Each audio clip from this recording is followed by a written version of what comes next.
Hi friends, good evening. ఎలా ఉన్నారు? అందరూ బాగున్నారా? నేను ఏం వండుతున్నాను చూస్తున్నారా? ఇదే చేపలది గుడ్లు వండుతున్నా అనమాట. చేపల గుడ్లు అయితే ఇవి జెన్ అంటారు, ఏమేమో అంటుంటారు. ఈ రెండు కాకుండా ఇంకేమైనా అంటారా చెప్పండి. నేను మాత్రం గుడ్లని అంటానమాట.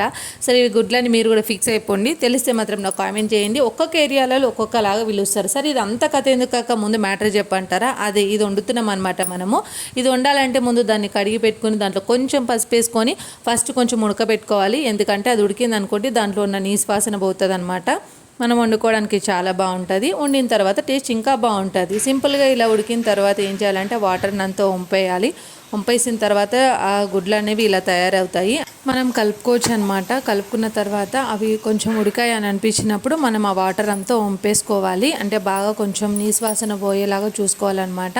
ఆ వాటర్ అంతా వంపేసిన తర్వాత మనం ఒక చిన్న బౌల్లోకి తీసి పెట్టుకోవాలి. ఆ బౌల్లోకి తీసి పెట్టుకున్న తర్వాత సింపుల్గా ఆ ప్యాన్ అంతా కొంచెం వాటర్ అంతా పోయిన తర్వాత మనం దాంట్లో కొంచెం ఆయిల్ వేసుకొని, నేను ఈ గుడ్లలో అంటే మసాలాలు ఏమీ వేయట్లేదు ఫ్రెండ్స్. ఎందుకంటే సింపుల్గా మనము డైలీ వేసుకునే వాటితోనే సరిపోతుంది.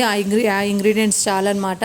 ఆయిల్ వేసుకున్న తర్వాత నేను ఏం చేశానంటే అంటే ఫస్ట్ అది వేసేసుకొని కొంచెం ఉడకబెట్టుకున్నాను. అంటే కొంచెం ఫ్రై అయిన తర్వాత కొంచెం అల్లం పేస్ట్, కొంచెం పసుపు వేసుకున్నాను.